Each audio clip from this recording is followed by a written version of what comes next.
Hello guys, in today's video, we're looking at a scenario if the G7 just declare war on the whole world.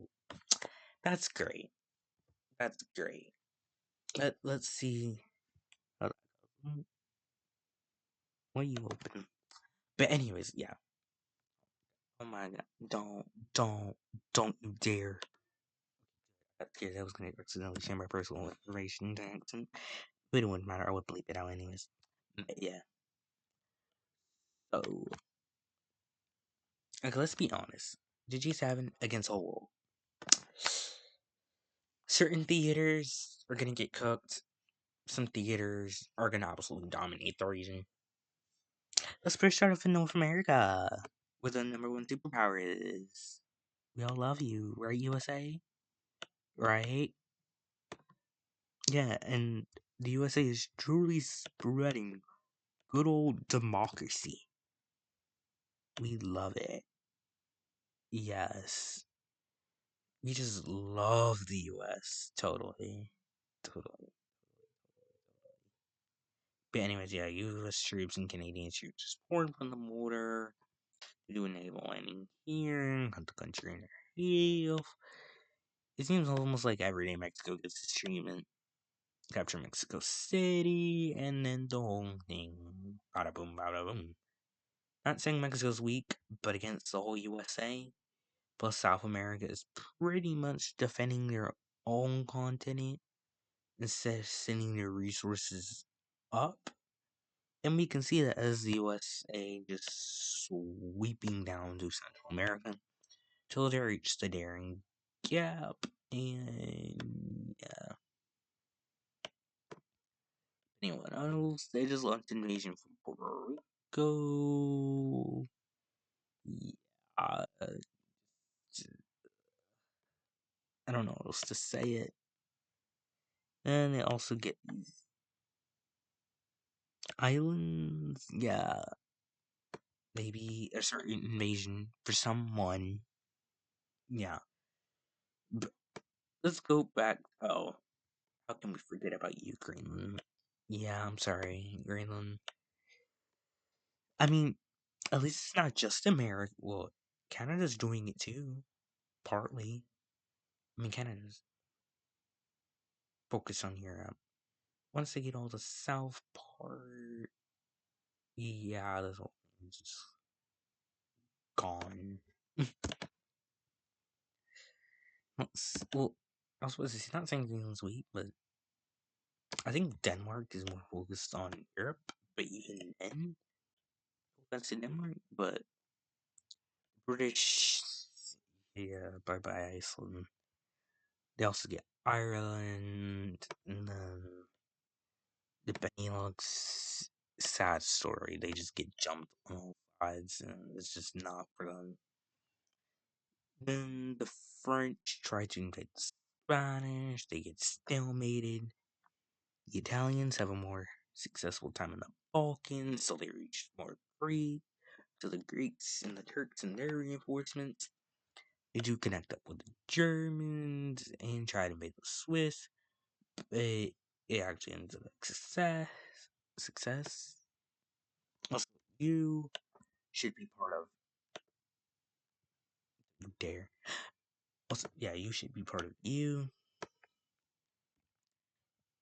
And then, yeah, so the Europeans are gonna go on defensive positions because they know after a while they're gonna get hooked by the rest of Europe. Because even with Germany, I mean, it's still not in for them.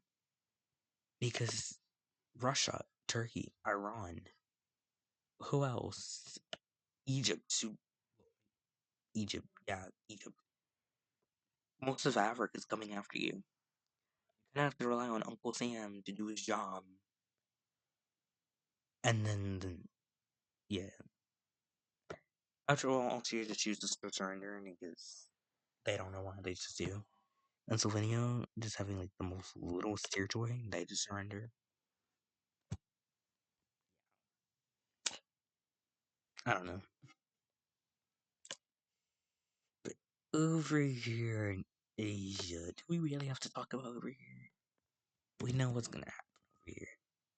I mean, actually, we don't actually know,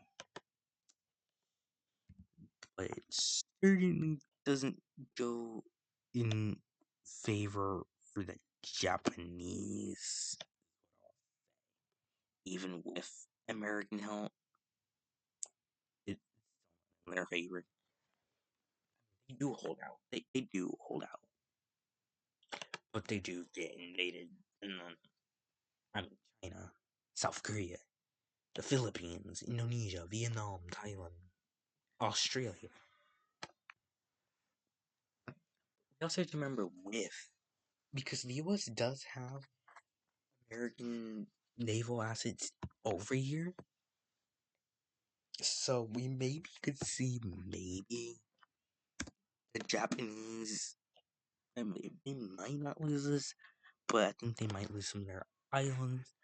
But they're more worried about this than they are about their northern island. They just have it for looks. They literally just have it for looks. Their northern island because like it just generally. But coming back over here to where good old Uncle Sam is. Yes, yes. So he kind of got tired of a defensive whole. And South America doesn't even really care to invade because I mean they know America's not going to invade them because like, why would you? But they know they can't invade America because that's a no-no. So America chooses to send its eyes over here, Western Northwestern Africa, where they land right about here. Then we have another here. Then one in their old summer colony, Liberia.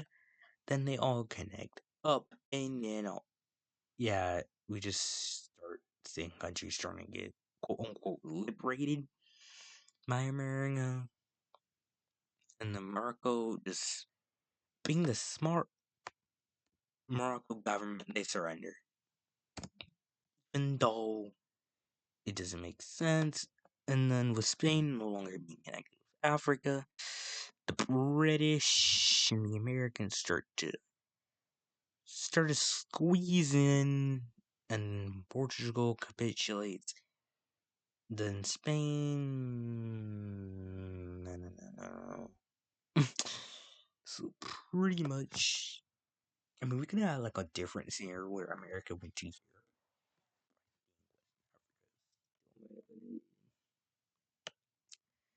And then we start hearing the 4th of July music, and then, yeah. Now, things start to get tougher as they get near Algeria. I mean, Nigeria, not Algeria. I mean, things actually, even though I said it wrong, I think it still get tougher for Algeria. Well,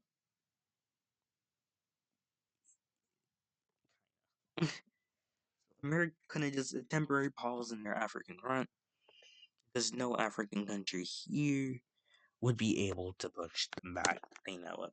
They just think they're so cool. But they don't really feel like invading Africa because it's too big. They just wanted to invade West Africa to just ruin the supply lines of the Mediterranean Sea. Even then, I mean, imagine if I make the G7 somehow win this. It's not. But what does happen is that America shows up in Europe, and then things start to go bad. There's stuff Czechia by Slovakia by Balkans. No offense. Greece could hold out. Greece, Romania, they could probably hold out. But we start to hear in Europe the 4th of July music is playing to its loudest extent, and then the Star Spangled Banner. Yeah. But then, oh no. Middle Eastern troops start to show up, and, well, technically this And then the Russians, they defend Crimea. That was accidental coloring. And then they started to push back, liberating Greece. And yeah. And then they start a huge counterflank. Then, yeah, they're starting to back the Americans because it's winter time, and the Russians are in winter, and then yeah. So they go into defensive positions until it ends. So America helping Europe, they decide to help Japan now, because kind of in a predicament. I mean, there's not really much you can do here. I mean, maybe they take back this, because the Russians are probably more focused in Europe than they are in Japan because they know China got it. But like, that's really all they can do there. I mean, maybe they try to invade Taiwan. Bye bye. Maybe they try to go into their World War II period and start invading Korea with American help, of course. Then they beat the China, capture Beijing. Then they go Coco, and then China falls, and then India falls, and Myanmar, and then Vietnam, and Mongolia. Then, oh no, no, no. Then the Japanese start to go crazy, and then they use the power of God. I mean, power of anime and the power of God, and they invade the whole world. And then bye bye and congratulations, the G7 won because of the gotcha in the end. And then America is crying. Uncle Sam really wanted more to mock. I'm just kidding. No, no, this is no. that is highly unrealistic. Yeah, no, no. Sorry, Japan. I mean, this is probably as far as they're getting at. Oh no, take her eye on. We want it back. Get out. Crying because they don't know what to do. So Japan just goes on an isolationist defense period. That's all they can do. That's literally all they can do. They can't go after the Philippines, they can't go after Taiwan, they can't go after Indonesia. Literally, they can't do nothing. They can't even invade Russia because China is literally heavily trying to squeeze Japan. And then, yeah, how the African front's going? Yeah. America kind of pulling some troops. They kind of got kicked. So they still hold. But they're trying to get back as Indian troops. Well, India's kind of split. So Indian, Arab, they push back America. America that has something that never happened before. A country wants to join the G. A country wants to join, and like, please, yes, please join. We need help. Who that country is? Israel. Yeah, they want revenge. Not really revenge, but like, okay. So, let me do it before. So this. So this is probably as far as it would go. Maybe until stalemate, maybe some months later. Forward or being pushed back. Maybe we're trying to get to the more unrealistic stuff. So this is technically the whole video. But now we're gonna try and get into the unrealistic stuff.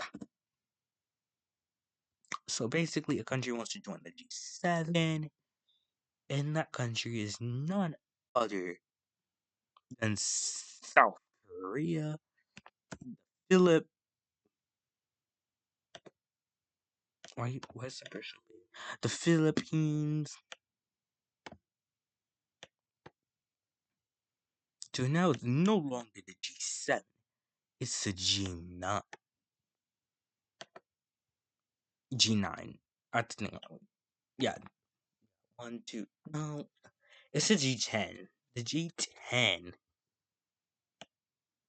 And then Israel's like, oh no, no, no, you cannot not include us. The G11. And then some countries started to get jealous because they weren't invited. So like, not you. Then some countries just want to just switch sides because they don't want to, like, get their butt kicks. Like, why are we fighting against the most powerful countries in Europe? Let's just switch sides. That's my thing. You can't do what I do. Finland, then Sweden, then Estonia, Latvia, Lithuania, and that's pretty much just like a NATO versus.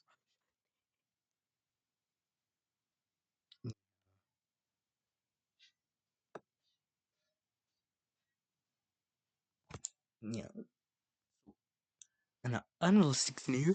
I would make countries choose to switch sides, and this would